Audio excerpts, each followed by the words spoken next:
தனியார் பள்ளி கழிவுநீர் தொட்டிக்குள்ளிருந்து பள்ளி நிர்வாகத்தினர் குழந்தையை மீட்கும் காட்சி. அவசரமாக காரில் ஏற்றிச் செல்லும் அதிர்ச்சி சிசிடிவி.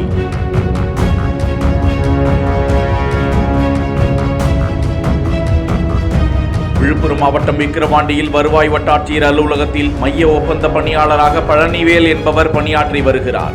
அவரது மனைவி சிவசங்கரி. அந்த தம்பதியின் 4 வயது பெண் குழந்தை விக்கிரவாண்டி காவல் நிலையம் அருகே உள்ள தனியார் மெட்ரிகுலேஷன் உயர்நிலை பள்ளியில் LKG படித்து வந்திருக்கிறார். வழக்கம் போல் அன்று குழந்தையை பள்ளியில் பெற்றோர்கள் விட்டு சென்ற நிலையில் மதிய உணவு இடைவேளையில் குழந்தை பள்ளி வளாகத்தில் விளையாடி கொண்டிருந்த நிலையில் இருந்த கழிவுநீர் தொட்டி பராமரிப்பு இல்லாமல் அதன் தகடு முழுவதுமாக உடைந்திருந்ததால் குழந்தை தொட்டிக்குள் விழுந்திருக்கலாம் என பள்ளி நிர்வாகத்தினர் கூறுகிறார்கள். குழந்தையை மீட்டு பெற்றோருக்கும் இது குறித்து தகவலை தெரிவித்து மருத்துவமனைக்கு கொண்டு சென்ற நிலையில் அந்த குழந்தை ஏற்கனவே இறந்து விட்டதாக தெரிவிக்க குழந்தையின் தந்தை பட்ட பாடு பார்ப்பவர்களுக்கு அதிர்ச்சியை ஏற்படுத்தியது.